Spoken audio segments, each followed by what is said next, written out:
My name is Sherry Dargan. I am the president of the League of Women Voters of BlackHawk-Bremer counties. Welcome to our YouTube channel. First, I want to thank everyone who helped us with our forums.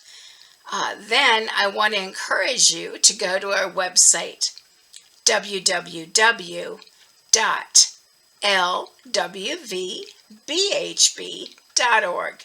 You can follow us on Facebook. Now, let's get to the forum. So welcome everyone. My name is Lisa Munoz and I'm moderating tonight's forum on behalf of the League of Women Voters of Blackhawk and Bremer counties.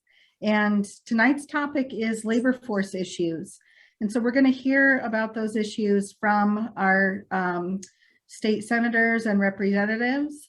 And before we do that, though, we will hear from two people who are closely related to labor issues in Blackhawk County, Rich Kurtenbach with IBW and Jerry Hageman from the CWA. So Rich, we'll go ahead and start with you. Well, thank you. I appreciate the opportunity here. I'm a 40-year member of the IBW 288, electrician by trade. I'm also president of the Waterloo Building Trades Council. I sit on the state IWD board along with Senator Dotzler, and have learned many things, what our state needs and what problems we're having. And I've learned countless issues by attending these legislative forums. I was asked today to speak on behalf of the Iowa workers today. And I'm not going to say I'm going to speak on behalf of all workers. I'd just be kind of arrogant. But I can share with you my experience dealing with construction workers, public employment workers, and utility workers. Sometimes a Facebook humor post can be the best expression of an issue. I might just tap on this and see if it comes up. Guy bending over with tears coming out of his eye and says, "Me watching business complain about labor shortages. After 40 years of downsizing, right-sizing, restructuring, outsourcing, mergers, jobs sent overseas, automation, on-call scheduling, and converting employees to independent contractors." This is just one post I put out there that kind of states where we're at. We've seen so many things happen to workers. And it's just one way of us saying, we told you so, when all these things came up in the past. My career started in 1979 with what I'd hoped would be the worst of a depression I would have to face. As a brand new apprentice, I had to leave the state of Iowa because we didn't have any jobs in this state.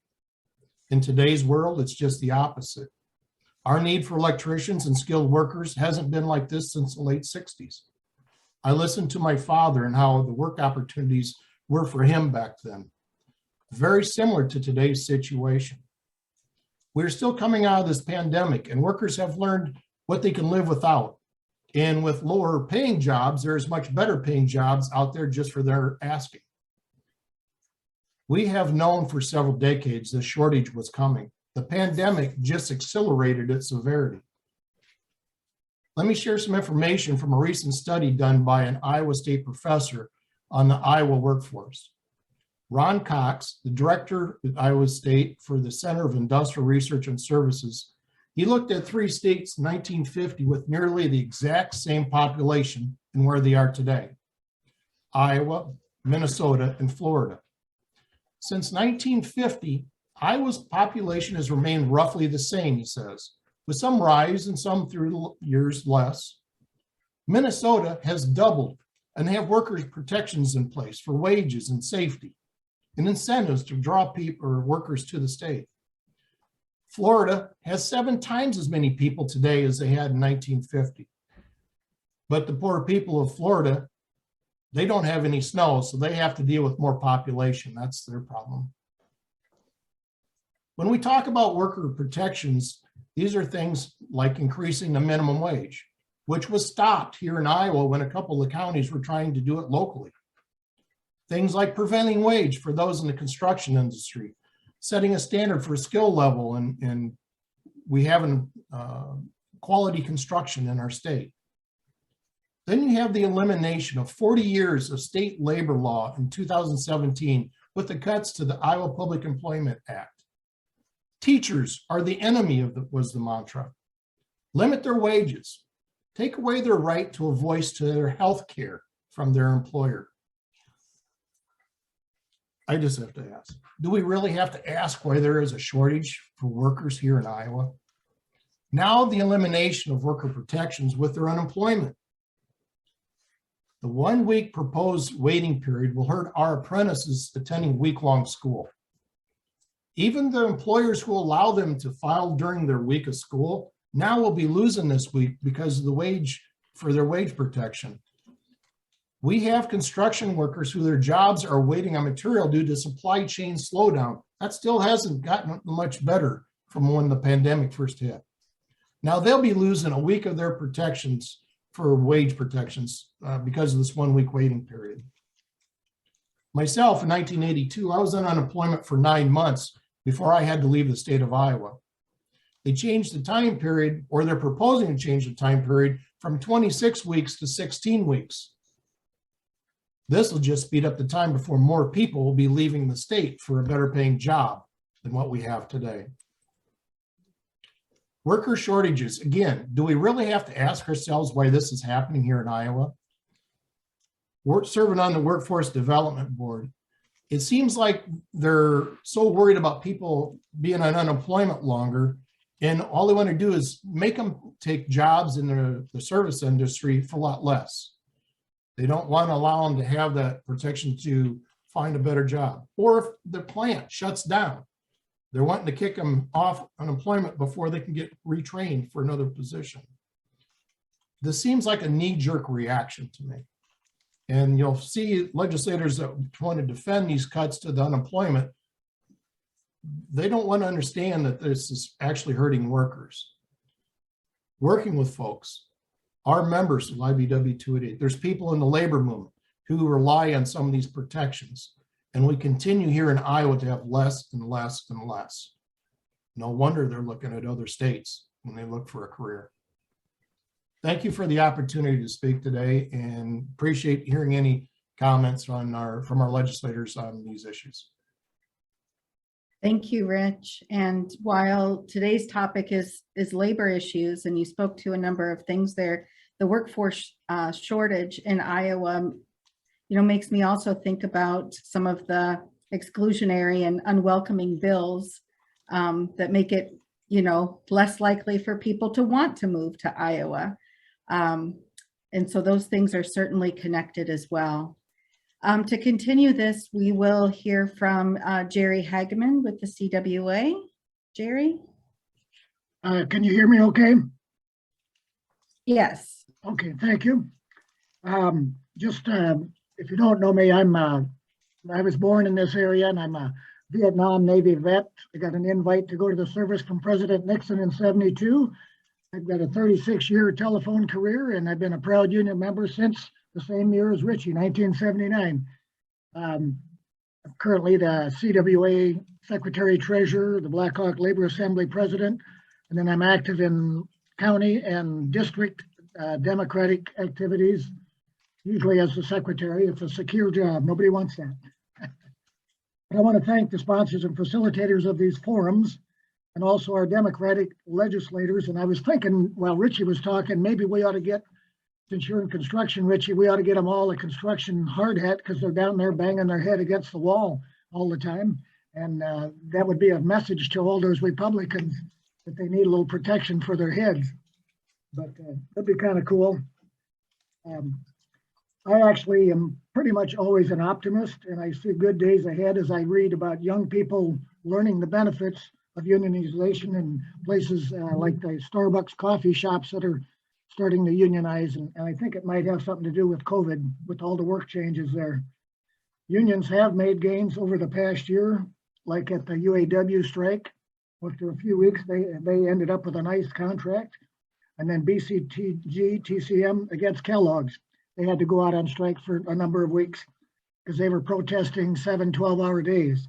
So there have been successes after years of the trend going downward. I'm also thankful for Joe Biden and Kamala Harris being elected. They are very supportive of labor unions, especially compared to that former guy we had as our president. And they have properly staffed the NLRB, which is our court of last resort for all workers. Very important to all of us. And there in the state here, of course, and Richie, I don't know if you mentioned it, the former governor Branstad and current governor really stepped up and neutered public sector unions with the chapters 20 thing in 2017. And their trifecta continues as they defund public schools, attack teachers, and they are dumbing down the unemployment benefits. They have passed laws to make it more inconvenient to vote. Apparently, they're afraid of black and brown people to vote, among other things. I'm an election official, and that really ticks me off when they try to say that we don't do the job right. Oh, there's a puppy dog. Everybody likes puppy dogs. Okay, almost done. Unions are not perfect. Occasionally you hear of problems with unions in the leadership that forget that the members' money is sacrosanct, and I'm a treasurer, so I take that very seriously. We found out in the 2016 election that up to 40% of union members vote against their interest by voting for somebody like our former president. But we as leaders continue to try to educate them and vote for labor-friendly candidates. We try to stay active in the community, and even our own labor assembly and labor council, Hawkeye Labor, has a 501c3 charity called Local Union Community Charities. We like to stay active in the community. We push for safety in the workplace and good health insurance and livable wages. And then just one other thing. Well, we had a couple more successes. CWA has just gotten, after 24 months of bargaining, 45 bargaining sessions, they got 3 good years of raises for 7,000 healthcare workers in New York. So there are wins happening. So that's about it for me right now, and thank you very much. All right, thank you so much, Jerry, for sharing that with us. And I want to remind folks who are watching through the Facebook live stream that you can post questions in the chat box there or in the comments, and we will get those to you. But first, we're going to hear from our legislators. And I know Bob said that he has to leave early, so maybe we'll start with our state representatives. So we've got Bob Kressig, we've got Representative Dave Williams, we've got Representative Timmy Brown Powers, and I think we'll be joined in the near future, hopefully, by Representative Ross Smith. And then we'll switch over to hear from our state senators, Bill Dotzler and Senator Eric Giddens. So Bob, since you've got to head out, why don't you give us some info from your perspective, what's going on at the State House with you? All right. Well, I know our 2 speakers pretty much all covered all the issues for the labor that they're facing. So I'm not sure there's much more to add to that conversation. My sense is the attacks that are coming toward teachers, the unemployment issue, the unwillingness to make people wanting to work in the state.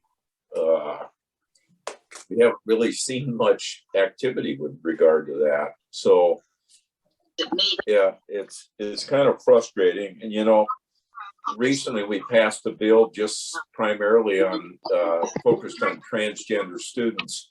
And I just sat there in that chamber and was just amazed that that's what we'd be doing. So Ed Gallagher, I think your mic's, you need to mute, EJ. And so Thanks, Bob. Thank you. no, it ain't EJ. Huh. Somebody else has got their yep, now it looks like it. Yeah, so that to me was fairly troubling going forward. And I know that the tax bill was passed in the Senate and the House, and the governor had an urgency to get that bill out so she could sign it Tuesday. It's my understanding. you know, if you look at that overall perspective of that bill, you know, there's certain people are going to benefit from that tax cut. And, you know, I don't really get a sense that a majority of folks are going to see the real significant benefits with this supposedly fair tax plan that the majority party is, you know, and one of the areas is childcare. We're seeing the salaries are fairly low. I know we had a meeting recently where some young people were making about $10 an hour to be a childcare provider, and that's really a pretty significant issue that we're facing here in the state. And you know, just the worker shortage. You know, I keep hearing people don't want to work, but the reality is that there are just not enough people to do the work. And so, you know, I don't really get a sense that much traction has taken place with that. And then some of the other areas, I had a really great opportunity at the Capitol to visit with some counselors. They're becoming counselors as teachers. And, you know, the challenges that they're going to be facing going forward with the mental health issue with some students is really going to be an issue, and they need the resources to be successful with some of these students. So I'll just leave it at that. I know I looked at the total. I think there were like 14 people on, and so we'll just go from there, and I'll let the other folks speak. Yeah, thank you. And there are a couple of questions that have come in, but I think we'll just still let you do some opening remarks. So Representative Brown Powers, if you want to go next. Hello, everybody. Hope everyone is doing well. So as far as workforce, I'll go the other direction. I'll go workforce in healthcare and home health and mental health, just to kind of give you a few updates, what's kind of going on in that realm right now. And then overall, just our work shortage. I think the biggest thing to take away is that we really need to look at making Iowa a welcoming state to come live. And right now, I think that is a struggle. And when young people see legislation being passed in Iowa, they question if they want to endure this. So that's just kind of overall. But as far as healthcare and mental health, those are big topics. And I think coming out of the COVID pandemic, slowly but surely, we have a lot of staff that is burnt out. We've got a lot of staff that's taken early retirement. And so we're looking at different ways of recruitment. I can tell you from the mental health standpoint, I am working with the Republican Party members on several bills that will take some small steps to move forward to help with the overall problem. One of them is the psychology a bill. It's a student that's doing their doctoral, they can get a provisional license while they're doing their internship. And so I've talked to Tom Ikas, and you know, what we're really trying to get is more psychologists to come to Iowa. And so our hope is by giving these students during their internship this provisional license that they will get connected and they'll want to stay here. So that's a bill that's moving through, and that is one that we feel will maybe start to help. So one of the problems with that on the backside, though, is supervisors to supervise those students because of the shortage. So with all of these comes kind of some uniqueness in itself. We also have a psychiatry loan repayment program because we're even shorter with our psychiatry group. And we are also looking at doing some different rotation with those students as well. So those are two big things that we're working on just to try to get some mental health practitioners to come to Iowa, to practice in Iowa, and to then stay in Iowa.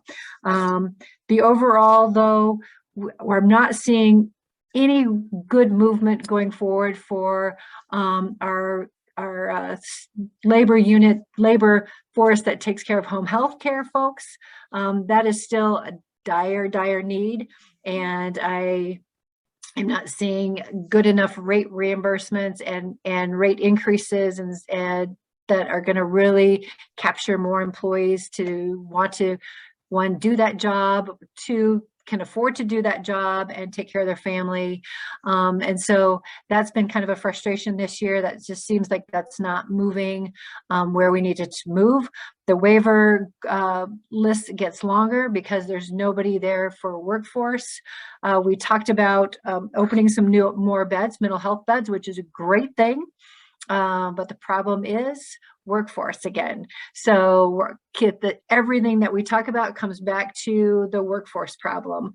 I think Roz will talk about some education opportunities that might be coming, but again, it's going to come back to workforce. So it is a struggle, and I think we have I will leave Bill Dotzler to talk about economic and making, Iowa friendly, but I think it's a struggle that we're having at the Capitol to try to get folks to understand that we can write bills that sound great, that might have some opportunity for our young people and for our workforce, but we want them to stay here.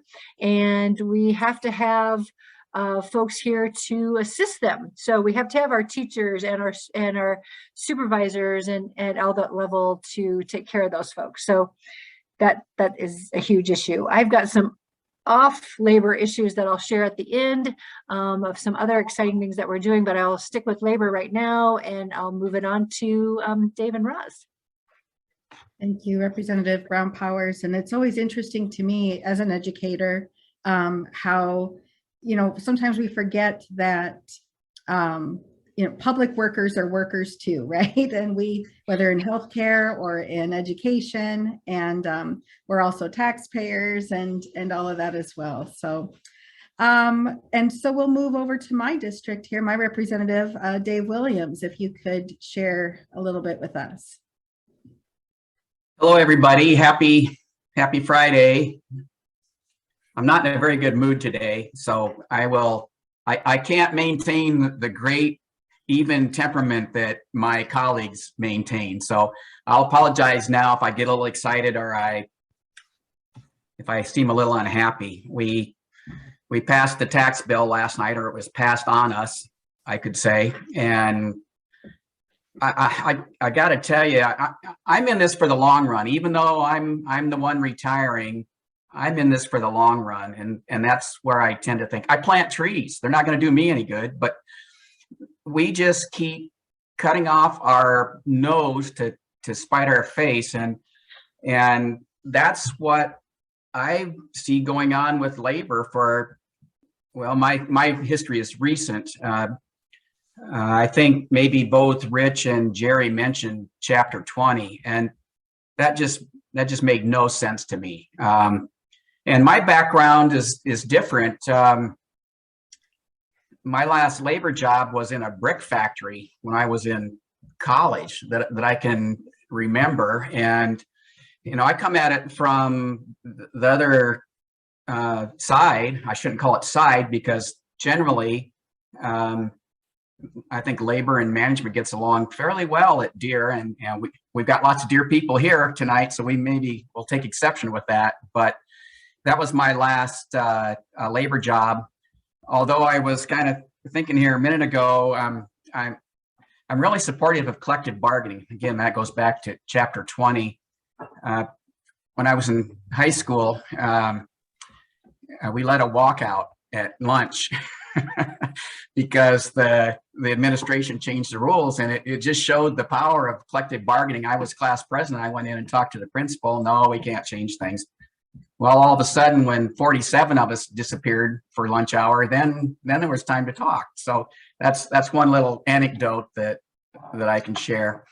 And coming back to our larger labor issues, though, there was Chapter 20 in 2017, and then we just keep doing it. I can remember one bill had to do with unemployment claim, and the majority party changed the rules, had to do with how you could appeal an unemployment case, which again made no sense to me. We have a legal system.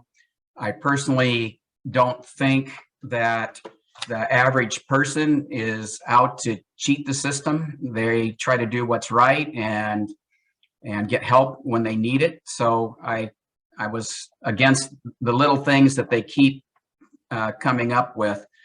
Just keep chipping away. Another example, apparently, I think the unemployment bill is still coming to the House, and the idea of not paying during the first week makes no sense to me. It just that's when people need it, and then shortening the time period, it makes no sense either. We've got this business, the system built into the way things work, and you know, I have friends in construction that maybe get laid off during the wintertime here in Iowa, and businesses know that. The trades know that. That's the way it works. So it just doesn't make any sense to me that we need to cut those things. I exchanged some emails with a constituent, and I must not have been in a very good mood that day either. He was complaining about this, you know, we need to cut this unemployment so people will get back to work. And I think I saw that question in chat. Well, you know, if we cut unemployment, people get off their rear ends and go back to work. And I was civil. I said, you just send me a list of the people you know that are cheating the system, and I'll be glad to look them up.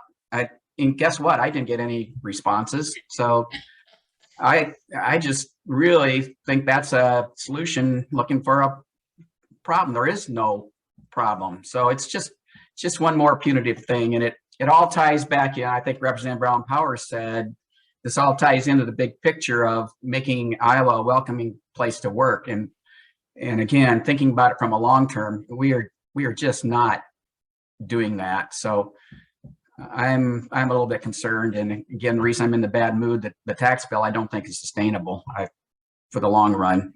I think what is happening is there's this belief that if you cut taxes, people will, I guess that's the trickle down theory. If you cut taxes, people will come here and things will grow. Well, I think we need to be investing in the long term and investing in the working people of this state. That's what makes the economy grow. So I will stop ranting, and I'll leave it to Senator Representative Smith doesn't rant so much. We'll have to get the senators on here to really get going. So I'll just stop there. Yeah, we're all waiting for Bill.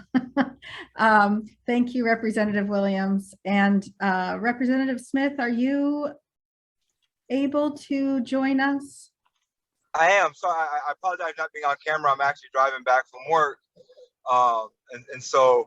But I appreciate you all jumping on this evening, and I'll be able to be on camera here in about maybe 10 minutes or so. So when I get home, I'll pull up the laptop. But I'll kind of just start where Representative Williams ended off. And I think when we look at not just the tax bill, but I think it's indicative of the lack of foresight that the majority party has right now. Understanding Iowa is one of those states that we're in a unique position, and not in a good way.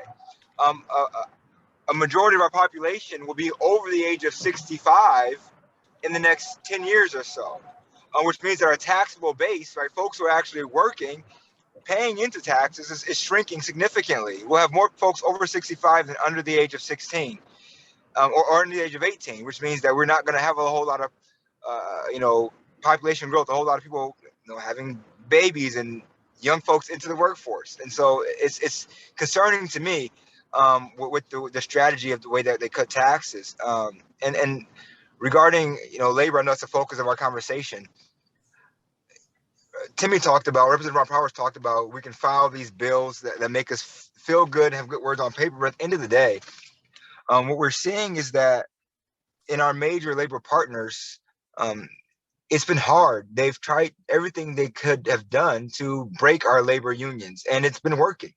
We've seen that the membership not only decline, but the party affiliation has been almost an equal split depending on the labor union. And that's difficult for us when folks are voting against their own interest, especially in a time where we see that I believe that this is like a labor revolution that's happening right now. We're seeing hard working folks every day saying enough is enough, we're not going to take it anymore, and we're going to stand up and push back. And Iowa's response has been to go that extra mile to crush the labor movement, to make sure it's harder to get dues in, to make sure it's harder to organize. And so from my perspective, I think we have to go back to the basics. I think that, you know, the policy proposals are fantastic. I mean, Rep. Timmy and I can continue to do Workers' Bill of Rights legislation, but I think at the end of the day, we've got to start focusing on local organizing. We have to organize in a way that our labor unions can have that collective action when necessary. You know, somebody who's not familiar with Iowa came to me and said, "Why the hell are Iowa teachers not on strike right now?" And I said, "It's illegal for Iowa teachers to go on strike. So if they did, one, they potentially are facing jail time, fines, and also facing the inability to be educators again for up to a year or more, because they would pull their teaching license." And so, one, we have to start advocating and informing people about what exists and what's happening right now and how they're trying to break our labor unions. And secondly, start engaging more so in organizing and bringing more folks into the fold. Richie, I know you and I talk about this all the time. For me, it's all about how do we grow membership from different populations, people of color and young people. I think that's where the energy is coming from. I think those are the folks who are willing to take to the streets. And I'll be honest, and it may not always be playing by the rules, but we're going to need some folks to say, "I don't care." At the end of the day, that's fine. You know, if you're going to tell me you don't want to be a teacher because I'm going to stand up for my rights, then that's fine. But in this time we have a teacher shortage, let's make them bluff. Let's call their bluff. Make them flinch. Are they going to say that none of the teachers who go on strike across the state of Iowa, they're going to pull their licenses when we're begging for educators to come to the state, when we're watering down the requirements every single day just to get people in the classrooms? I don't know. But I think no risk it, no biscuit. And we've got to start pushing the needle a bit further because they've shown us they're willing to go to lengths that we haven't seen before. And I don't know about you all, but I'm starting to feel a little bit desperate. And I think that is calling for us to take real action and look outside of the box a little bit. And so I'll leave it there because I know there's plenty more for us to talk about. And then I'll be hopping off in just a couple moments to jump on my computer. So I look forward to seeing you all soon with cameras on. But thank you so much for being on today and look forward to the conversation. You're speaking to my heart, Representative Smith. As an educator, what's always on my mind is what's best for young people in the state. And there have been so many things recently that it seems like Iowa's shortchanging students, and I worry about that continuously. Let's shift over to the senators. And so if we can hear what's going on in that side, State Senator Eric Giddens, could you share with us? Sure. Hi, Lisa. Thank you for moderating this this evening. I appreciate it. And I want to also thank Rich and Jerry for your intro comments. You really hit all the high points on labor issues right now. And also just very grateful for your leadership in the labor movement and labor community in our here in our Cedar Valley community and really throughout the state. And I agree with Jerry's comment in the in the chat there. I think the quote of the day is "No risk it, no biscuit." Thank you, Representative Smith, for sharing that. So, you know, most everything has already been said, but I'll just kind of, I guess, re-emphasize a few things. I had taken a few notes before we started, so I'll just go through and say them, even though they've already been said. Maybe it'll fill in a couple of little gaps, but you know, the four bills that have been the most controversial ones this session in the Senate all touch on workforce issues in one way or another, really. It is the biggest issue that we're facing in the state right now, no doubt. So the unemployment bill that Rich did a good job of explaining earlier, that in the Senate, it's flowing through the Senate right now. It's been through the Commerce Committee, which is not really the most appropriate committee for it. It should really be through the Labor Committee. but often bills get assigned to different committees just based on path of least resistance sort of thing. And this has been a pet project of the chairperson of the Senate Commerce Committee, Senator Jason Schultz, for a long time. And so that's why it's been assigned to that committee. I am ranking member of that committee this year. So had some, firsthand, up close and personal kind of knowledge and work on that bill. We did assign Senator Janet Peterson to the bill as the ranking Democrat on the subcommittee, and she did a really excellent job in that subcommittee when that bill was introduced. And I wanted to also thank Jerry and Lon Kameyer, and I think we probably had others from the Cedar Valley there as well that I don't remember exactly who all were there, but we had a great delegation of folks who did a really wonderful job trying to fight that bill in its subcommittee hearing. And it just flat out, for all the reasons that have been said earlier, it won't do anything to help our workforce issue here in the state. And it's just gonna hurt folks who've lost work for no fault of their own. No other outcome will come from that bill. That bill number is SF 2275 for anybody who wants to track it. And it's out of commerce in the Senate and waiting to be debated on the full floor, and then it'll move over to the House. I will say that bill was labeled the governor's workforce bill. That is the title they gave that bill. This massive problem that we're trying to deal with here, and this is supposedly the solution, is to cut unemployment. And it also deals with tort reform, which really is an unrelated issue. Shouldn't have been thrown into the same bill, but that's all for that. So childcare, I'm not sure we've said a lot about yet. We had a bill, SF 2268, that increased the ratios for childcare providers who keep 2- and 3-year-olds. So now under that bill, folks who keep 2-year-olds can have up to 7 2-year-olds per adult. It used to be 6, and now folks who keep 3-year-olds can have up to 10 3-year-olds instead of 8 that it used to be. And we had a really great debate. Senator Pam Yoakum led that debate for the Democrats and made the excellent point that can you even imagine keeping one person keeping 10 3-year-olds and the safety issues that brings. We know that childcare is a serious barrier for our workforce, for many people trying to get into the workforce, and this is not the way to solve it. This absolutely is not. We need to increase reimbursement rates. We need to pay childcare workers better. We need to reduce those ratios by getting more people into taking care of children, frankly. So that's another false solution. Education, I had written down. The Senate and the House passed a compromise bill of 2.5% SSA, supplemental state aid, for our schools this year. That is woefully inadequate. It's on top of years and years and years of inadequate funding for our K-12 schools.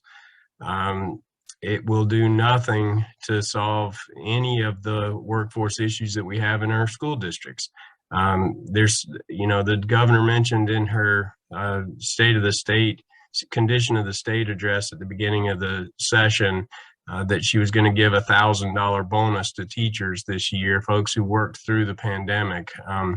And really, frankly, we think that's just a little bone that's almost kind of a slap in the face. It's what we really need is to pay teachers, pay all educators doing any sort of job in our school districts better. And the only way to do that is to use the resources that we have on the table right now to increase funding to our school districts, and 2.5% is not that. And then the tax cuts that have been mentioned, that's fresh on our minds because it was just debated yesterday.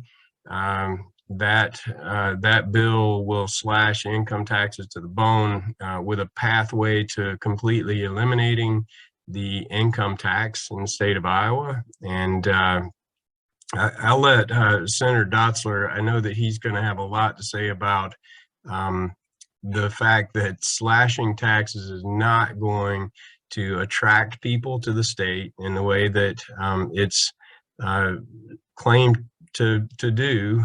What we need to be doing is investing in communities right now, investing in workers, investing in families, investing in communities, and we have plenty of resources to do that right now. We absolutely should not be cutting taxes the way that we're on the verge of doing. So I will let Senator Dotzler bring it home from there. It's great to be with you all. Thank you. Thank you, Senator Giddens. One of the things that I think about too is maybe more of a philosophical question than a policy one, but we have to ask the question, should anybody working in any full-time capacity be working for poverty wages, right? And you go to the back to childcare, and we say we value families and we value children, and yet we pay childcare workers such low wages, right? That it is hard to get people to go into that field. And a childcare worker can work full-time and still be under the poverty line, right? And so that's a problem, I think, in and of itself. So I appreciate that. And so I want to hear from Senator Bill Dotzler on these issues as well. Take it away, Senator Dotzler. Okay, well, I want to thank my colleagues for going through what's been going on. And I can understand why Representative Williams is a little bit upset and not in a good mood, because if you focus on what happened yesterday when we passed the bill and sent it over to the House, and I know they had to work late. I drove home last night afterwards, and I was a little upset the fact that they didn't really care about our safety. They were more concerned about making sure that Governor Reynolds had a bill in her hand and signed before she did State of the State response. And it took me almost an hour and a half longer for my 2-hour trip to Des Moines. And I was kind of white knuckle there for a while because we left and right in the heat of the storm, and semis were going by. You couldn't see, or you're totally white out. And I kept thinking, Jesus, no way to run a show. So when we talk about workforce, the number one issue in this state, and everybody agrees, the number one issue is a shortage of workers. And along with that, not just only the workers, but the talent needed. Now, it wasn't as if we didn't know this was coming, because the Republicans put together their own research back in 2015. Then Governor Branstad paid Georgetown University Center for Workforce Development to do research here in Iowa and study the future workforce needs. And as what was said earlier, with the number of retirements that we have, with the projected job growth and our population gains and stuff, they looked at what our needs would be for 10 years from now, from then. So 2025, so 3 years from now, the prediction was that even if every worker anybody stayed in Iowa, we would still be short over 310,000 workers.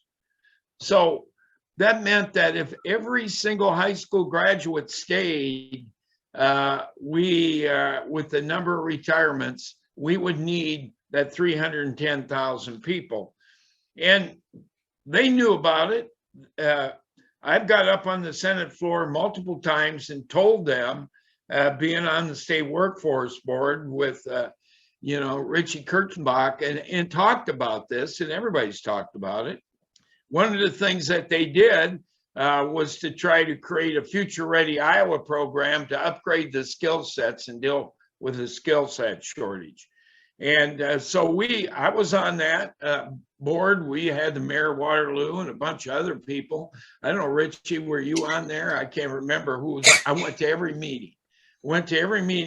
And they came up with a plan. And the first year, they wanted $8 million from the legislature. Legislature only gave us $2 million. You know, it was election year. Governor needed to say they're doing all this workforce stuff. And really, what's been going on when it comes to workforce in Iowa and fixing our problems across the board is Michael Jordan's moonwalk. Looks like you're going forward, but you're really going backwards. You know, he really put it out there for us. And that's exactly what happened. In fact, a few years back on Fridays, we usually go home, take care of stuff, forums like we're doing today. And I stayed at the Iowa Senate. You gavel in, and I was the only person there other than the president of the Senate, which is Charles Snyder, and Jack Woodford, the majority leader. And I was sitting at my desk, and they did their quick thing, and then they go like a motion to adjourn, and I hit my button to speak. And I was the only person there, and I got up and told them about what was coming and how serious this is, and they needed to invest. And I said, I'm being sincere. This isn't a political thing where, you know, people are, the press are going to listen. Nobody's paying attention. You need to do this. And just recently, before session started, Jack Woodford says, well, the workforce problem's getting worse. So, we really don't know what to do about it. But our idea is to lower taxes and everybody's going to come to Iowa. Well, the Iowa Business Council, the Chamber Alliance had site selectors come and speak to the legislature some years right after this report. And they went out and flat out said that it wasn't tax structure that people looked at. They looked at your communities. You know, do you got a good, strong education system? Do you have, if somebody comes to Iowa, can they get childcare? You know, do you have the type of infrastructure in your communities for recreation and the kind of things that get people excited? So we didn't get anywhere. We're totally upside down. In fact, what they're doing in the legislature is driving people away. We have been labeled one of the top most extreme right states in the union, and that's why our governor gets to speak.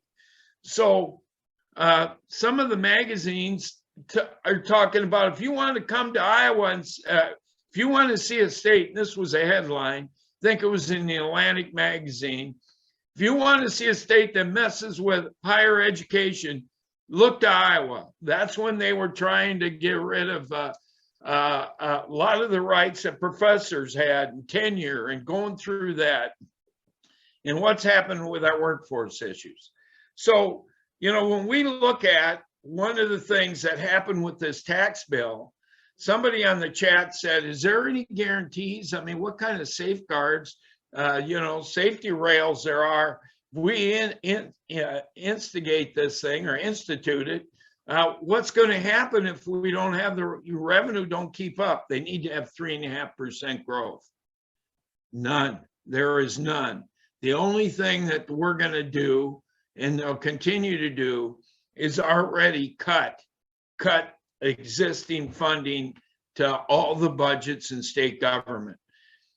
We just did a 2.25% increase for allowable growth. And what's inflation doing? I mean, we're like at 7%, you know, and a lot of it has to do with the gas industry. And we're hearing today that, well, they just reduce the amount of production because they want to keep the gas high so they can profit. But that's a separate story. So anyway, when you look at what's happening to teachers, in Iowa. When they poll, it's closer to 50% of all teachers are thinking about either moving out of Iowa or getting out of the profession, because who wants to get sued because you said the wrong thing in school? Who wants to get sued if you talk about, anything to do with cultural stuff? You can't talk about the reality of transgender and homosexual children in our schools. You can't talk about that. You can't talk about actual history, because we're rewriting true history, right? So they wanted to have cameras in the classroom so they could watch teachers. Well, that didn't get started, but our education system is going to collapse, not only from taking money away from schools, but from when they do that, every time you start a charter school, you got to find some educators somewhere. So what are they doing? They're dumbing down the requirements. So I got a college degree in biology. They want me to be a biology teacher. Well, I don't know how to communicate necessarily the right way and put those classes together and understand. So we got problems there. Healthcare, totally ignoring nurses' problems. We had a nurse shortage when Vilsack was in office. Totally ignored that. Child care workers, well, we already heard what they did. They increased the ratio of what somebody can take care of, besides letting adolescents and teenagers take care of kids. And we know that that's a time when their sexuality is starting really to develop on young children. And we've got cases across the state where young teenagers, 16-year-olds, have done stuff with children that they shouldn't. So we've got problems there. You can't find necessarily the daycare situation. And we do know that with the $30 million that the governor talked about putting in the daycare system, 27 million of it's going to disappear because the federal government's providing all but $3 million to help the child care system.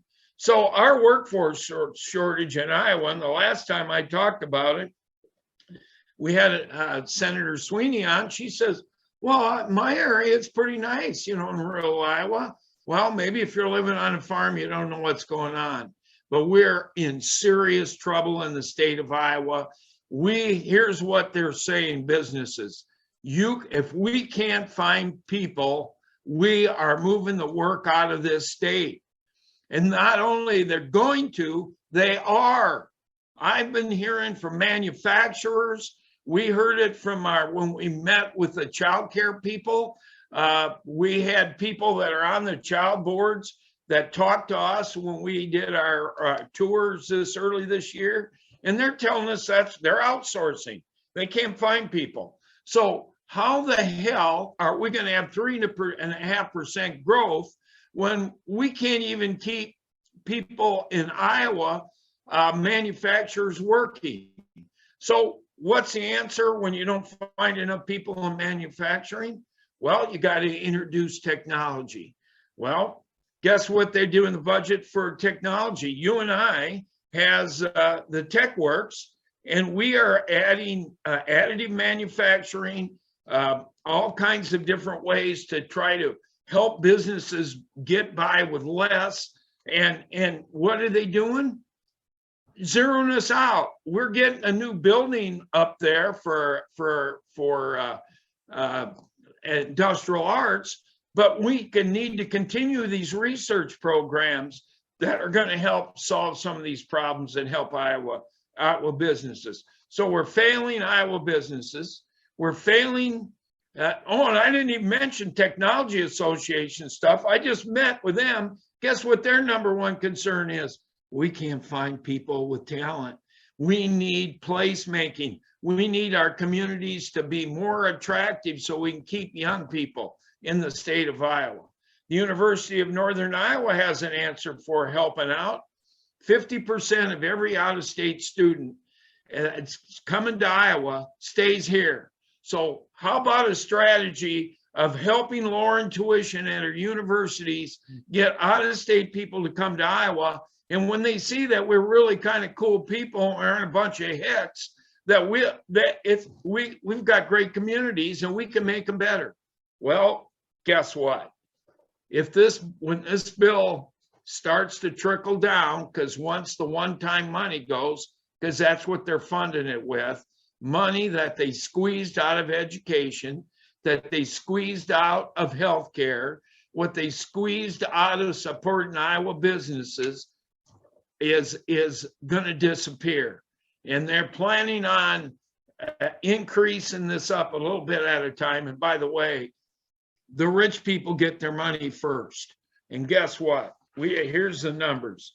If you're making $1 million plus a year, and I believe there's 3,000 some Iowans, they're going to get $1,200 a week, $1,286 a week. If you're making $60,000 to $70,000 a year, you're going to get $11.40 a week, but you're not going to get it till year 3. So, hang on to your hat. And then those who are making $30,000 a year, well, God, they're really going to hit it big. They're going to get $0.25 a week.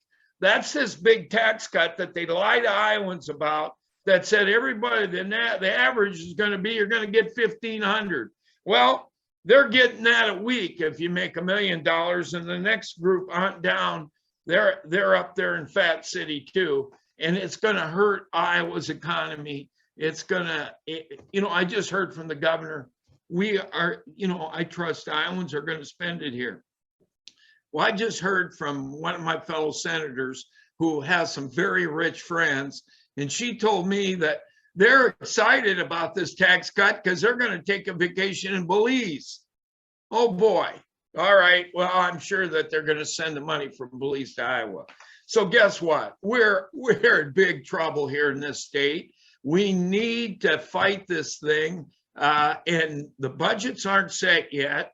The money isn't all disappeared. So maybe we can get some money in to help clean our water up. Maybe we can get some money to do the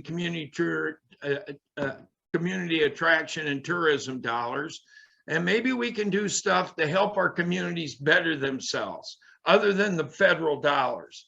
So, and these bills, when you look at what happened with collective bargaining, Representative Smith made a good idea, but you can get big trouble if you go walk out on strike organized, but you can call in sick.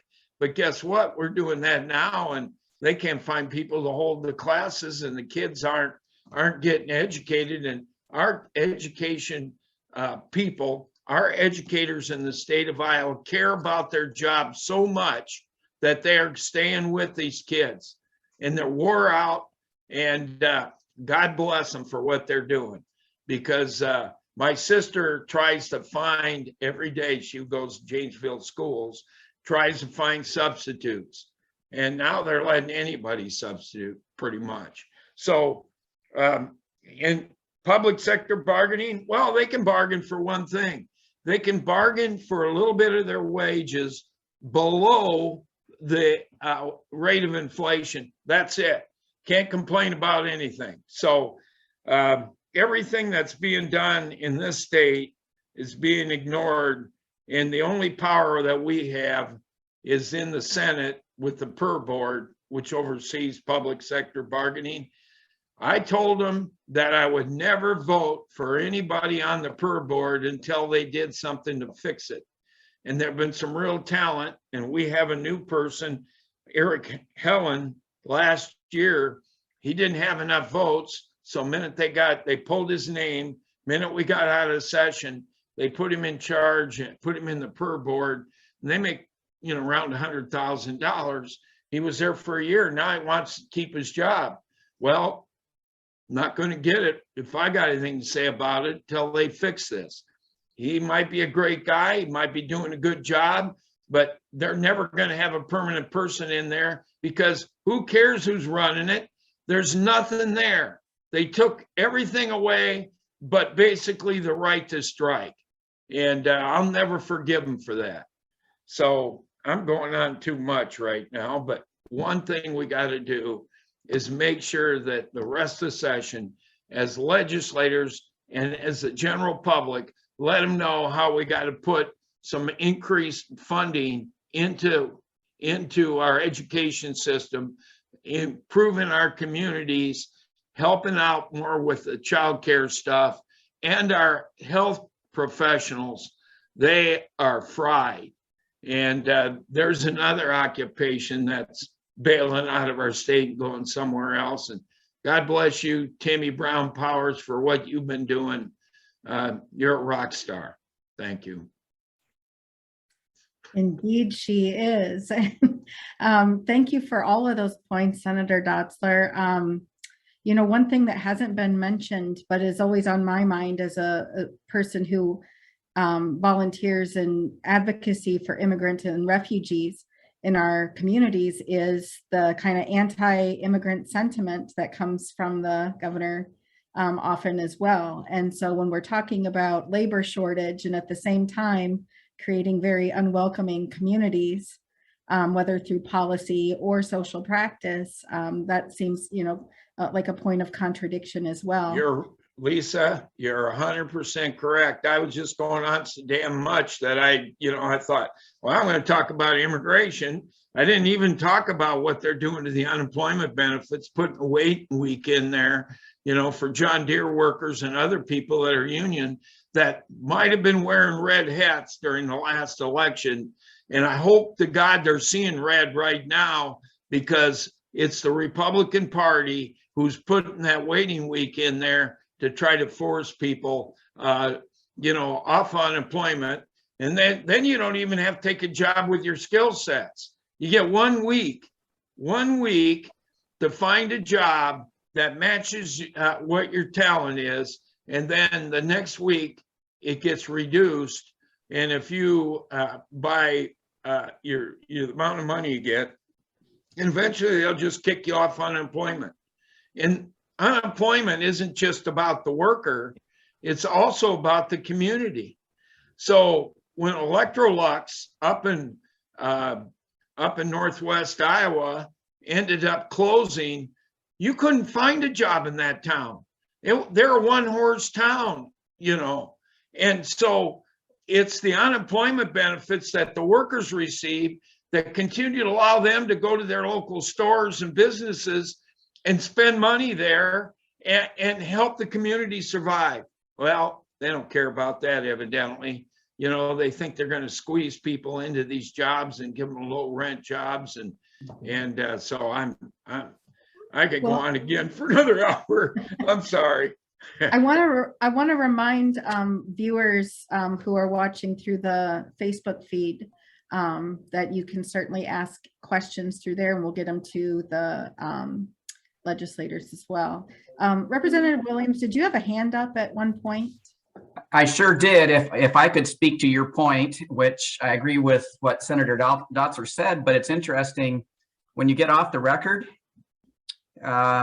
everybody pretty much agrees with you, Lisa, about what we should be doing. It just doesn't play well out front in the political climate we have right now. So maybe that's why I don't care much about politics. I love working on policy and issues because there's so much of that two-faced, hypocritical stuff goes on. So I agree with you.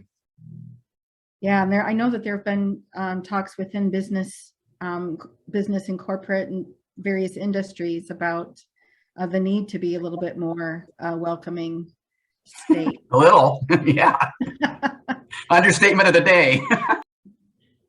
Well, we got to get them to stand up.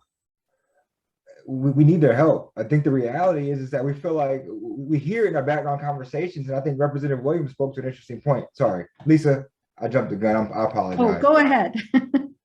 Representative But Smith, yeah, go for it.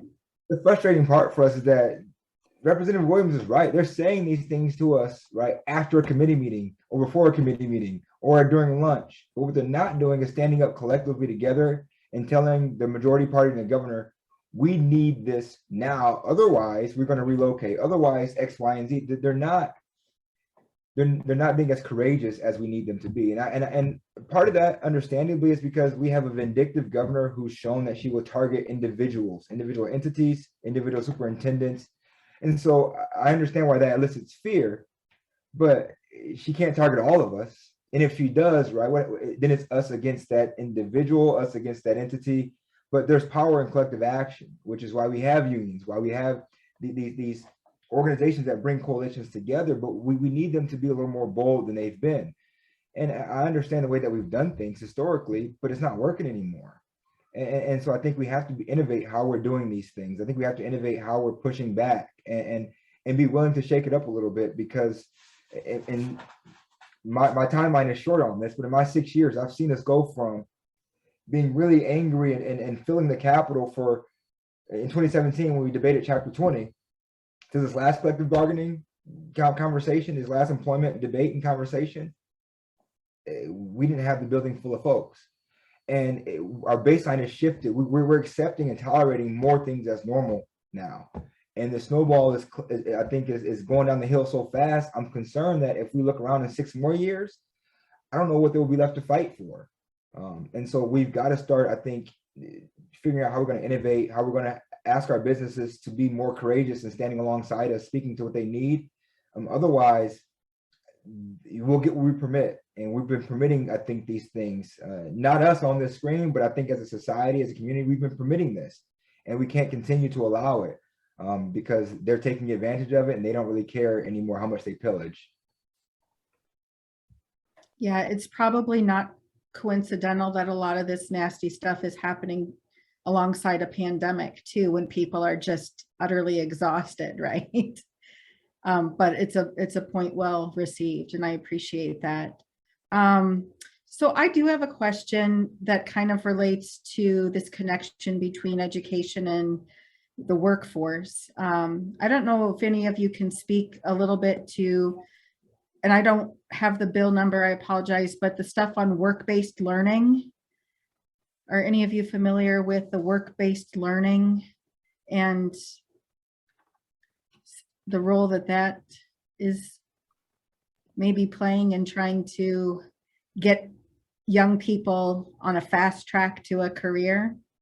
What's your issue, or what's your question? There are a lot of different components to that, and I might just use this to make a point of personal privilege too, but I won't. What's your interest? I guess I just, I'd like to know a little bit more about it. I work in the community college system, and I see some of this as a double-edged sword. On one hand, we want to make it easier for students to go to college and to find their way into a career. On the other hand, I worry about taking away some of the very basics and most important aspects of K-12 education, in the trade-off being, for workforce training, right? And I probably, need to be careful about what I say too, but I'll just say this. In the classes that I teach, one of the most common things that students say to me is, why didn't we learn this stuff in high school? Why didn't we learn this stuff, before college? And I feel like we're taking more and more of that stuff, right? History, civics, all the stuff that is in my disciplines that I teach. We're taking that away and putting in its place just a fast track to a career, which certainly benefits people, right? But on the other hand, I feel like we're taking stuff away from them. And I don't know enough about work-based learning in general to have an informed opinion about it. And so that's why I was just wondering what you all had to say about it. Well, I'll go first since I can, I guess, if that's okay. And that is, I'm really interested in what is going on with the Waterloo Career Center. And I visited the kids. It's a team of kids from several different schools, just won a state cybersecurity defense competition in the state, and then did very well at the national level. So I went over to see them at school, and I specifically asked that question. Now, what about your regular class load? And the answer I got was, I'm still taking all my other classes, and this is the cybersecurity. Well, there is a cybersecurity class that Mr. Coolers teaches, and that is, to me, that's kind of like the old school industrial arts where I took woodworking. These kids are saving our rear ends from hackers. So I get the feeling that that content is still there, but there's always this this tension about we need to do more and more of this in the school day. And I really feel sorry for educators, because they're the ones that are sitting there figuring out by the minute how they're going to cover all the mandates that they have to deal with. So it's my assessment that the information is there for the kids, but I can tell that maybe you're teaching classes where they didn't get to take a history elective, or chose not to take a history elective or something like that. So I can see that concern. And while I have the pulpit, I'll go ahead and say that it's interesting to me that I'll call it a squeeze on community colleges with the trends in K-12 education, trends from the post-secondary, the four-year schools. I think the community colleges are in the process of reinventing themselves and how they fit in. So, if it's your job that it's going away, that's a bad thing.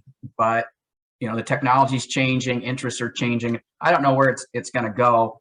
We need to just keep our heads on straight and make sure that we're doing the right thing for the kids, right? So I'm interested in what other people think about the electives, if I'm right about that.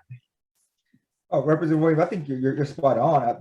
I think my frustration sometimes with it is the fact that we didn't do a lot of these programs, not on the local level. I think our local levels do a pretty good job, but from the state level, we didn't do this collectively. We didn't not necessarily build a consensus, but we didn't have a real in-depth conversation about the unintended consequences. I think we're skipping steps, or maybe it's better to say, I think that we're forgetting that there's layers to this. What we're doing is we're fast tracking 18-year-olds to get into their career sooner, but we're also forgetting that when it comes to our workforce, right, we're talking about the folks who usually work at our Fairways, our Hy-Vees, right, who really work entry-level jobs, and right, we're fast tracking them into careers. There's a plus side to that, right, because we need those folks in those jobs, but they're also competing with the individuals who are not apt to go back and do retraining. You can have that, yes. Sorry, I've been home, so I'm saying yes to a Kit Kat at 5 before dinner. I'm not above bribery. So, but I would also say another concern that I have is that accessibility. There's not the diversity in some of our specialized programming that we see in our K-12 system. And I think that concerns me. I would love to see not just students of color, but students who are English language learners helping out with cybersecurity, students who come from different backgrounds, diverse backgrounds, having the opportunities for those generational change opportunities. And oftentimes these are AP courses, or they're advanced courses that students can get into. And then lastly, and this is one that is a new development, or something that I'm newly, I guess, interested in, but when you talked about the rub with our community colleges and our institutions of higher education, when we're graduating students with AA degrees from high school, they go right into, they skip the freshman level, sophomore level courses at UNI. Yes, it's saving money. I understand that, but they're oftentimes not successful in those junior level courses on the university campus. We're taking the human element out of some of the education because we're so desperate for workforce. Well, 19-year-olds and 18-year-olds don't always perform well in a class that's designed for someone who's 21 to dive into intensive reading and critical thinking and real world experience. Sometimes our brilliant students who are 18 who've tested out of, intro to lit 101 and they go right into 201 aren't mature enough to stand up to the rigor that is expected from the professors. And that's something that we didn't necessarily think about, but we've seen some of these students aren't being successful in those courses. And so are we doing them a disservice by trying to have them feel a need that government has created?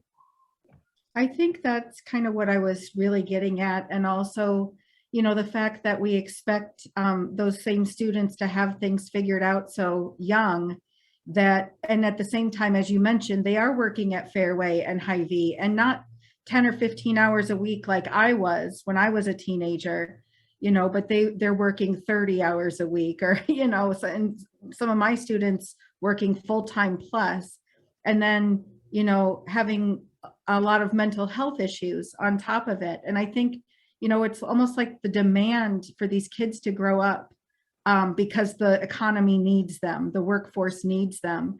And gosh, like, can they just be young people for a little bit? And that's where my heart is sometimes. So Representative Kressig, you're back and you have a hand up. I just wanted to briefly touch on the issues that, have you as a teacher, but I think it was Thursday, we had a group of students from the University of Northern Iowa that were taking psychology courses with the idea of becoming a counselor in a school system. And, their intent, now these are students, was to move into the field. But I asked them pointedly, I says, if you graduate, are you going to stay here in Iowa? Well, their response was the current environment doesn't really interest them. That they probably, and as you had said, the mental health issue, Timmy and I have been working on that for a while. That would be a significant role in our K-12 system to have more counselors for students. And so I think we're in a position that we need to improve how we respect teachers and those things. And then later that day, we had a large group of students from Peak Junior High and the high school at the Capitol. And, I was just totally amazed at the knowledge that they had coming to the Capitol on major issues. And they were asking me several questions about this or that. And, I tried to answer them. But they, in my sense, are really wanting to be very interested in the process that we are in, the election process. So I think that's a hopeful thing. I guess that's kind of where I'm going to kind of leave my conversation at today. Right now it's not positive, but I think there are hopeful things that we can look for. And your comments on teachers, I totally agree. The whole concept of them being sinister and causing harm. I got an email today from some group to basically say to defund education. And I just don't, it doesn't even make sense. It was a group email that was sent out. So anyway, I appreciate the time to be on here and to hear you. I'll be here for a few more minutes, so I'll just leave it at that. Thank you. So we still are opening it up to public questions or comments. I don't have anything from the Facebook feed, but from the Zoom chat here, kind of a different topic, but has there been more pro-gun legislation from the Republicans this time? We should not ever say that out loud, because no, but now that we've said it out loud, we might see some. So that's always concern. Yeah, I haven't seen anything in the Senate yet either. No.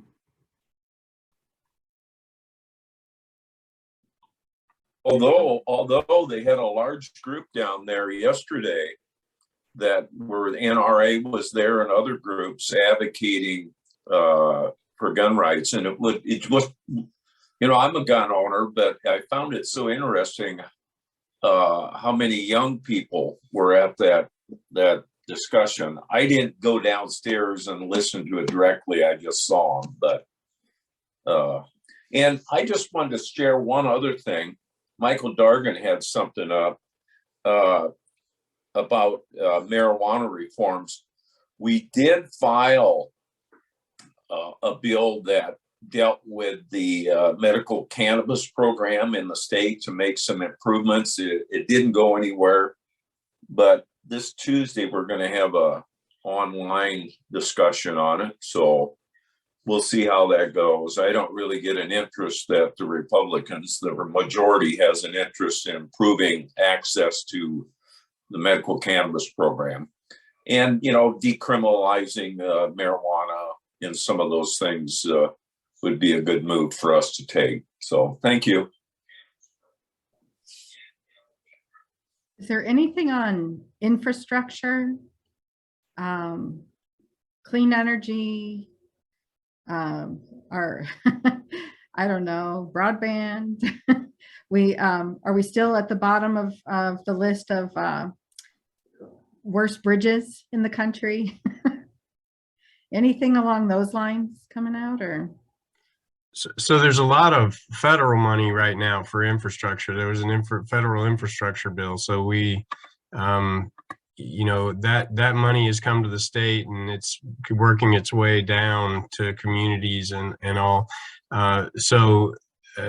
There's not really anything happening in the legislature right now for infrastructure because of all of that federal money that's coming down.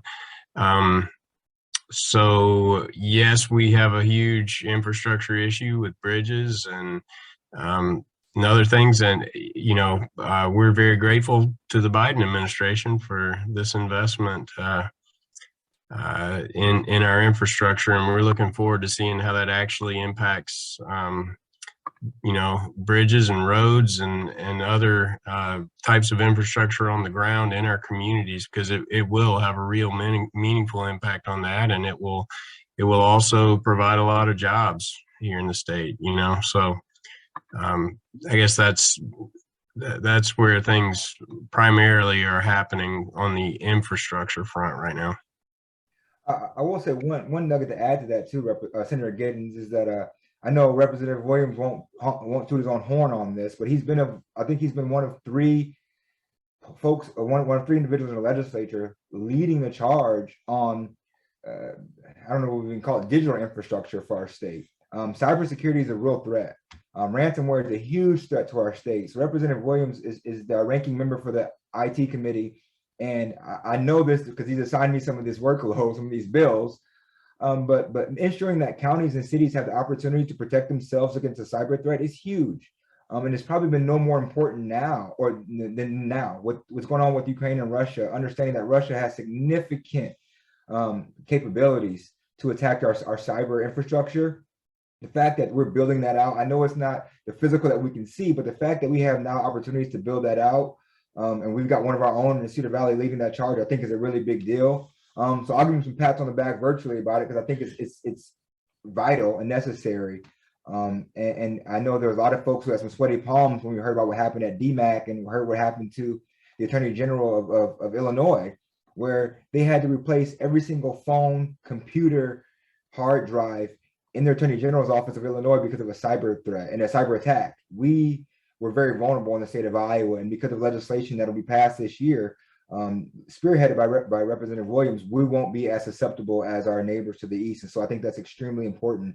It's maybe not physical infrastructure we can see, but it sure is vital to our success of our communities. Well, I can follow up with that one. Well, thank you for those comments. And I have some background with the ones and zeros with the hardware and so on. But we are so blessed to have on our team Representative Smith, because he's got the wisdom far beyond his years to ask the right questions about protecting the public and what is right for justice, things like that, privacy, those kind of things at the appropriate level. So yeah, we have the technology underlying, but without people like Representative Smith on our committee, I don't know what would happen. So really, really blessed to have his wisdom helping us with those policies. Just one thing about cybersecurity, when they had the Iowa Technology Association there, and there was an individual that had a company that works with cybersecurity.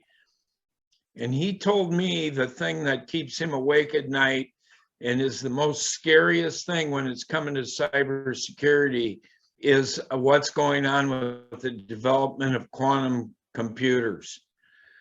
They have quantum computers right now that solve the mathematical problem that they calculated would take 10,000 years to work through it, and it did it in a minute. So with these quantum computers, they can solve things at multiple times and work in a variety of different ways at once. And what they're concerned about is the ability to hack through all these systems. And once they get online, there is absolutely nothing that they won't be able to get to. The only resolve also is that a quantum computer can also create a cybersecurity program at a quantum level that can make it difficult, but you got to be able to fight fire with fire. And the other thing is, every single thing that we are doing on our cell phones and our computers and online is stored. And when them quantum computers come online, they'll have the total information of everything, including all your texts, anything you ever said, anything you ever clicked on and watched, all that is there and it's everywhere. And whoever's got those computers can, they're going to be able to access it simultaneously. They'll know when you go to the bathroom, when you pick up your phone, the whole thing. It's so scary. It makes 1984, the novel, look like a cakewalk from Big Brother. So I just throw that out. I hope you all sleep well tonight. Well, I think you make some great points there, and it can be kind of frightening, but I hope they hack me because I'm so damn boring. They won't find anything interesting. So whatever. Yeah, but it's all about designing ads for you too, though. That's part of this. So it's all targeted. You're driving somewhere and it'll come up and say, well, this restaurant's over here. Dave Williams, you probably getting hungry. You might want to try this one out. It's on your favorite menu. Yeah, it's snowing pretty hard. You probably should stop at Woody's and have a beer in Albion. So I think what we could do is maybe take some time then for some closing comments. Yeah, on that note, I guess the after party. I promise I won't talk for 15 minutes either. Well, that would be the max. I would just, I know it sounds like we're getting ready to close the session. Okay. Yeah, because I was going to get off early, but it doesn't sound like I need to leave immediately. But anyway, I appreciate the group that put these legislative forums together. And, I went to IV today and got groceries. And it was just amazing the number of people that would stop and talk to me about the issues they're facing and the struggles. And they're just very frustrated with what's taking place legislatively in Des Moines. And, I'm hopeful that with the election coming up this year in November, that we can create some kind of balance in the structure in Des Moines, because currently there is no balance. They're able to decide everything, and that's exactly what they're doing.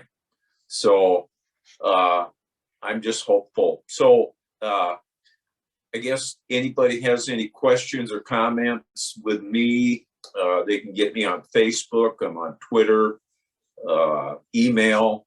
I respond fairly quickly. So thanks again for doing this. And hopefully we get warmer weather too. I just wanted to put that out there. So, and thank you very much. Thank you, Representative Kressig. So we can continue with other closing comments, and maybe if you have any specific suggestions besides the teacher walkouts, although not saying it hasn't crossed my mind. Any other suggestions for things that we can do as your constituents? And I don't know, should I go with Bill first so we get to everyone else? Yeah, okay, Bill. So you got time for everybody else? Well, first of all, I want also, I not only do I want to thank people that come down the Capitol and try to talk to us and how helpless we are, but I also want to thank the Cedar Valley team in the Iowa House. I look at the groups that come out of metropolitan areas, and we've got some of the strongest team members representing Blackhawk County that do us so proud in the Iowa House. And when I was there, we had a pretty good team, but it didn't compare to this one. So I'm so proud, and we're going to really, really miss Dave and Ross this next go around. And I hope there's a point in time when things settle down that they might consider coming back. Well, maybe if we ever get control, we can do something. But, one of the things that is the most disappointing for me over all these years has really been the discourse and trying to treat each other in a professional way. And it carries over to the public. When leaders are so negative, the public acts the same way. And I think our former president is the one that really sent things down. And I just got a letter today, and I don't know if my colleagues got the same one. It called me, "Why are you a communist?" And it's kind of, I don't even think you can see it. And it's basically a Democratic donkey with birds crapping all over him and all the other things. And it basically told me to go home. I don't know what that meant, but they didn't have the courage to sign it or have a return address or anything so I could talk to them about their concerns. But that's the kind of thing that goes on. And I know Representative Smith, when he was running, he had to deal with a lot of negative stuff. And I know he's thick-skinned when it comes to that, but it still hurts. And we don't need that as legislators. But I'm not talking to anybody that, but it's a frustrating thing, and I know a lot of people want to leave the legislature because they're so tired of listening to all the negativity in the political discourse that's so painful in the chamber and not being able to do anything about it. But I hear we might be doing some live stuff in the future at a location. Think it's good if we're all in the same room, and afterwards we can come up and talk to each other and go from there. So looking forward to the next. Thank you, Senator Dotzler. Senator Giddens? Thanks, Lisa. Thanks, everybody, for another good conversation tonight. I just want to, I say this at the end of a lot of these, that, the work we do down in the Capitol with policymaking, and it's often defensive work, but these days anyway, but that's all of that policymaking work is kind of one half of the job that we do. We also do our best to be responsive to constituents at home for a wide variety of issues that folks are going through, and I find that to be a really rewarding part of this job. It doesn't matter which party you're in when somebody reaches out to you and asks you for some help, and often we're able to provide that. We're able to get them connected to an appropriate state agency or department to help them deal with what they're going through, whatever it is, or if it's, more appropriate for a federal level response or a local response. We can also help channel those things in the right direction. So I just want to, if anybody's listening and has anything they're going through, might need some assistance with something that state government could potentially help provide help with, please don't hesitate to reach out to any of us. Like Senator Dotzler said, we've got a great team here in the Cedar Valley. We all work together. And we'll do all we can to help our constituents throughout the Cedar Valley. We all consider ourselves to represent all of Blackhawk County and the Cedar Valley metro area. So don't hesitate to reach out to us at any point, and we'll do all we can to help you. So thanks a lot. Take care. Have a great weekend. And I'm also voting for warmer weather here soon. Thank you, Senator Giddens. Representative Smith. Yeah, thank you everybody for joining this evening. I'll echo Representative Giddens' points about the way that we try to represent the community. We don't, when we get an email from a Republican or an independent, we don't say no. We still follow up and do the work because we believe in representing people, and that's not always the case at the Capitol. But please know that we're doing the best we can to keep you informed. I do look forward to being able to engage with folks in person. I think when we do that, we can bring in new folks into the fold, which is a necessity right now in these moments. Not only because we want some new faces and we need to build that, but we need new energy. I think those of you all know this. You've been doing the work, and it can be exhausting. And so let's bring in some fresh soldiers to do some of this work as well. And it's been a privilege and an honor for me serving in the legislature. I know I won't be running for re-election, but it doesn't mean I won't be busy back here at home, making sure that you have all the support that you all need, organizing on a local level, I'm not trying to get people to do something that's illegal, but we've got to do something different because they don't care about the rules. And I can tell you that anytime we get close to making an impact, they change them. And I guess I've had my fill of kind of being walked on by the majority party. I'm not so kindly to that. And so I think that for me at this point, I'm excited to do all I can to make sure that we have the effort and the energy to keep this fight going on at the state level and building a groundswell locally here in Blackhawk County, but also across the state to make sure that, when Eric and or Representatives or Senator Giddens and Dotzler and Representative Ron Powers and Kressig go back to the Capitol, they got some support here on the ground, making sure that we're working just as hard here locally to build support and organizing as they are at the Capitol for us. And so that's my commitment to you all. I'll keep doing that work, but I look forward to seeing you in a couple of weeks and stay warm and rest up when you can. Thank you.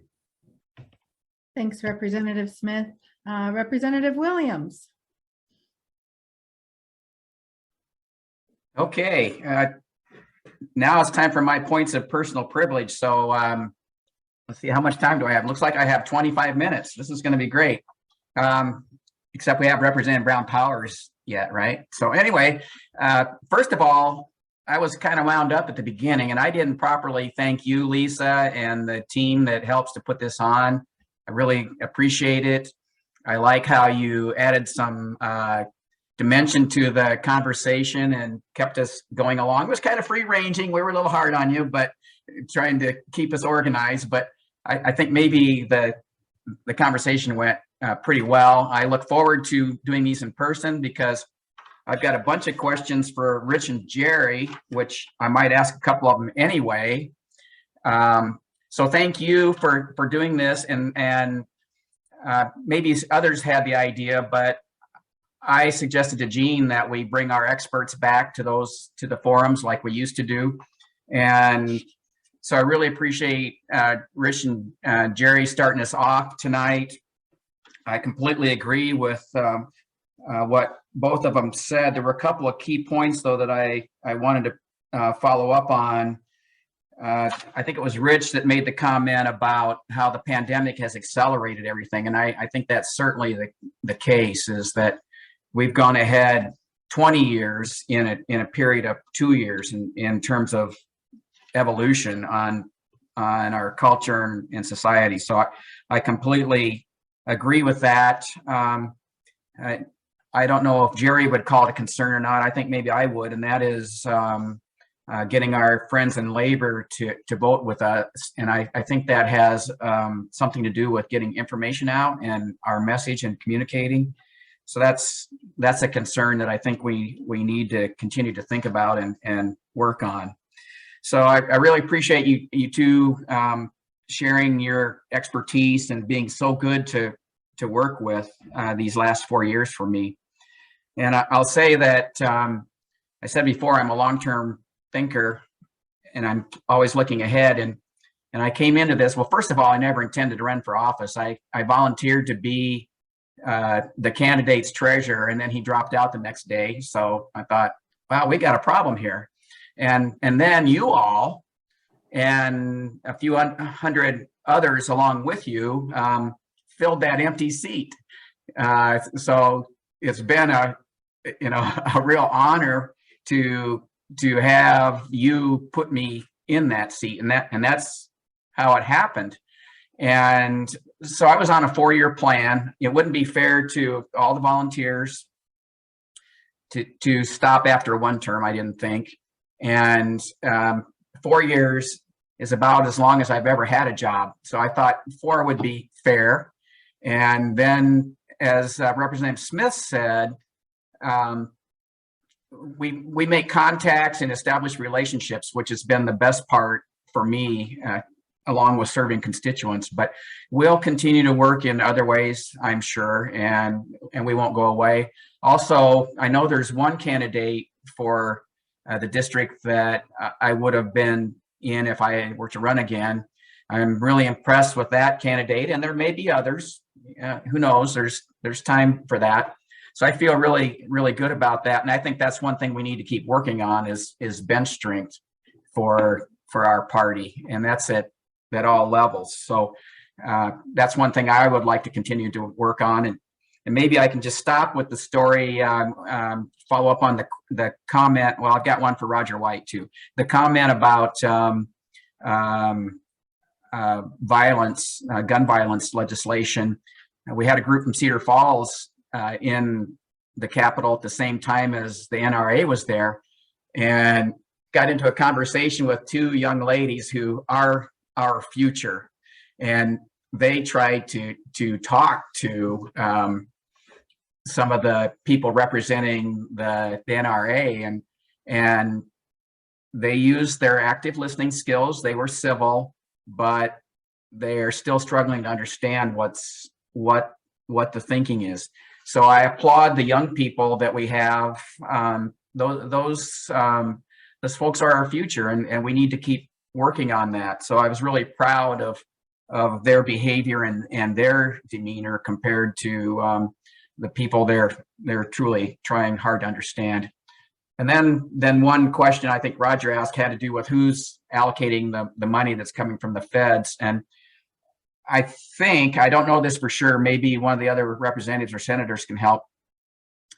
I think the money that goes to counties and cities is probably allocated by the federal government, but then the governor has a huge amount of discretion.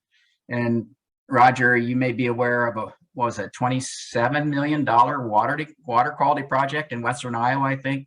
So there's a little bit of pork to go around with the money that the governor has leeway with. So it's a combination of how it's distributed, but the legislature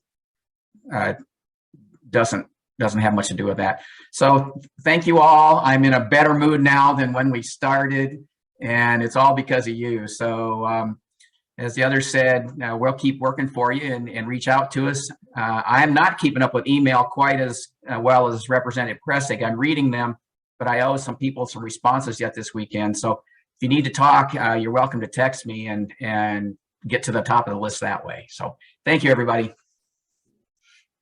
Thank you, Representative Williams. And I also want to just take the minute here to personally thank you for conversations that we've had and to remind folks that these are hardworking folks for all of us, and approachable and reachable. So I want to thank you all for that. And to our resident rock star, Timmy Brown Powers. Representative, do you want to bring up the rear here? I'll bring up the rear. I oftentimes am hurting my men to get together, so it's my job. Yes, So our house sister does a great job. gotta find everybody. So I echo, I think our constituent work is the most rewarding for all of us. And none of us really see the borders or lines of our district. We just kind of work together, and we try to recognize people in our community together. And so that really is the most rewarding thing that we can do in the situation. And the rest of it is, we are defensive linemen in all committees and subcommittees and debates. So, and I think all of us, well, I know all of us really take a lot of pride in what we do and a lot of emotion. And some days they wear us out. But we do that fight, and sometimes we sit and we have no intention in speaking on the floor on a particular subject, but boy, they have they really miscommunicate, and they misrepresent, and they don't do their research, they don't read the bills. And so sometimes we just have to. Oftentimes I will look at Roz and go, that's it. We're going up. And sometimes we have to set the record straight, because that just gets so tiring. One of the things, though, on the upside, positive things, though, is I have this year in particular have had so many youth reach out, young people in our community across Iowa.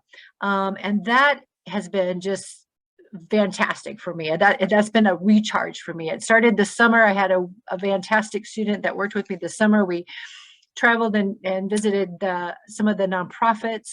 I have an intern from Drake this year, a fantastic clerk, but I also am working with the city student council folks, and they're going to come down to the Capitol in March, and they are championing a bill that actually Bob and I have moving in the House for suicide prevention.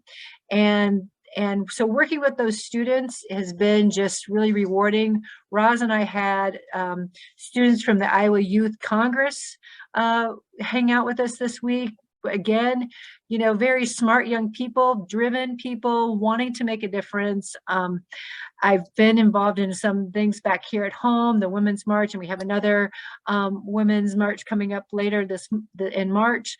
So it is fantastic for me to see the young people. I think they've had it. I mean, they want to get involved. They want to see change, and they are sick and tired of this narrative. So that in itself, I think, is really rewarding. And that's one thing that keeps me going, because I feel like I can mentor with those young folks. And at some point, I'll step back and they'll fly. And that's a fantastic feeling. So I think we just have to keep pushing forward. And I think Representative Smith, we have to make sure that we stand up and say the truth. And we have to stand up and make sure that we're the ones being transparent and being truthful to our constituents, no matter what party they come from, and no matter where they are on the income scale. It's important for us to be there for absolutely everybody, and to make sure, like Representative Doster did, explain the bill and really what does that mean? Does that mean 47 cents? And who's getting, so really making sure and educating folks of really what's happening and what this means in our real lives. So I love seeing everybody. I can't wait to see you in person and give everybody a hug. And until then, please reach out, please come visit us, and we'll talk to you soon. I think we got everyone right. Thank you so much, Representative Timmy Brown Powers, Representative Dave Williams, Representative Roz Smith, Senator Eric Giddens, Senator Bill Dotzler, and Representative Bob Kresick, who was here earlier. And also thanks to Rich Kurtenbach and Jerry Hageman and the League of Women Voters for hosting this. And the next forum will be held in 2 weeks on March 11th with the topic of healthcare. There's nothing to say there, right? Thank you all. Have a great weekend, and hopefully we